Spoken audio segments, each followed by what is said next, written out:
We had a family gathering today, and I was talking to my brother-in-law, and we were talking about the recent PRs. He's like, "Man, what the hell's gone into you?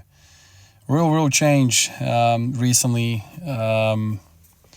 We started kind of talking about it, and he's like, "Man, basically, since you've bought all that equipment, you've been completely different." I'm telling him I've been doing a lot of rowing, a lot of adductor work, hip work in general, and those machines have really paid off.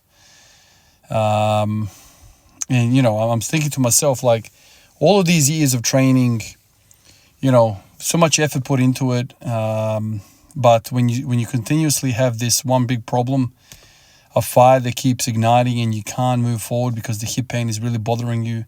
And all these years, I used to think to myself, nah, it's nothing structural, man. It's like I can feel it, I can touch it, I can poke it. It's not deep inside the joint. It's like literally the muscle imbalance. Something's happening. And he said something interesting. He goes, "Man, you've been squatting all this time without your adductors." And he's like, now you're basically using a whole set of muscles that you haven't used before, and now the weights are flying because you've just got an extra man on the field, essentially. These adductors of mine have been a problem, and I wish they were exhibiting signs where they are. But the signs of these weak adductors, I think, were being shown elsewhere, and it was kind of around the TFL region. The TFL gets overactive, and you kind of think it's this, it's that, it's the ITB, it's this, it's the glutes, blah blah blah blah. But I think the reason for the TFL overactivity and therefore pain or overuse, I reckon is that the adductors were not strong enough, and there was compensations happening all around the leg, the upper leg, ultimately, frying some of these weaker structures like the TFL, which is a very small muscle group. And so that gets pissed off with any sort of volume of the squat, and then he gets overuse injury, pain. Then I would back away from heavy squatting, and things would get better because of this, that, or the other exercise, but really it was just getting better because I was backing off the volume of the squat. And so then in circles I run around thinking, diagnosing, missing it.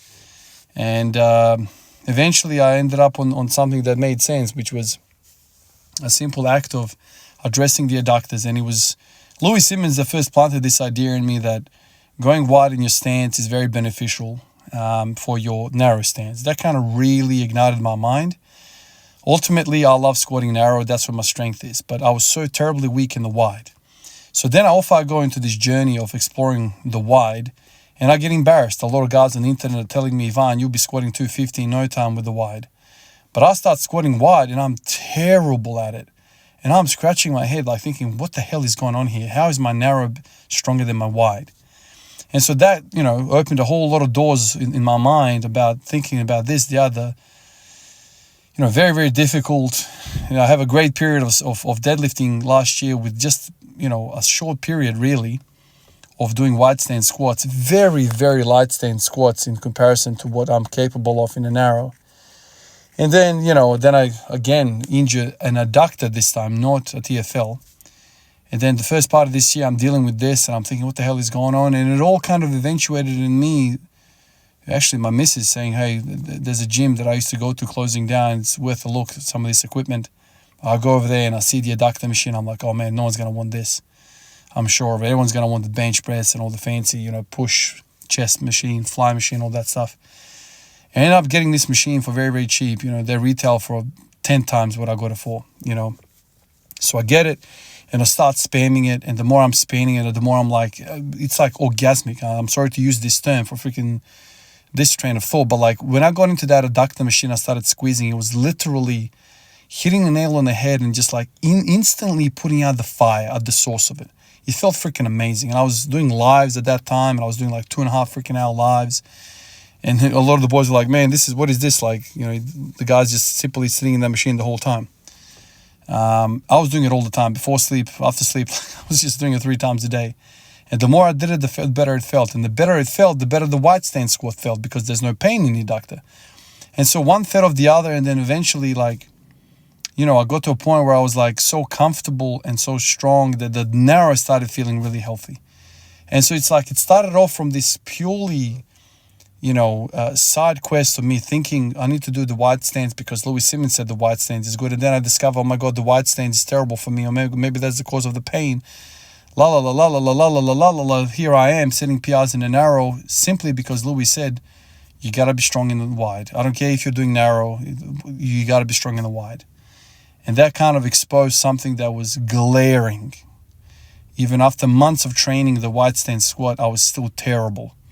And so, no, I'm not going to squat 250 like some of the boys were saying on the internet. Oh, wide stance is so much easier doing a half rep.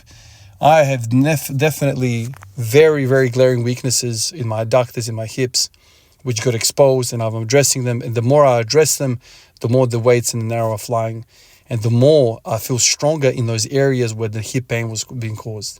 There's not a hint of hip pain right now in me. I feel the healthiest I've ever felt in this journey. I feel the strongest I've ever felt. And for a long time, I've been saying, when I feel healthy, I feel strong. And I think we can all relate to that. When things are hurting, you're not going to be bloody strong. And so now, Louie Simmons, God rest his soul, the man knew he knew what he was talking about. He was a savant of this game. And I don't know how many times I've watched some of those podcasts, those lectures that he's got on the internet. But every second that you watch that, it is pure gold, man. That man's name is going to live on for many, many years. Sure, okay, maybe you don't want to train conjugate, but the man knows training. You don't have to follow his every bloody idea, but the thought process, how he addressed things, how he processed things in his mind, and the passion in his voice about this stuff is just a joy to listen to. So, Louie Simmons, rest in peace, my man, and thank you for everything you've given this world. Appreciate you all, and I'll catch you in the next one. Peace out.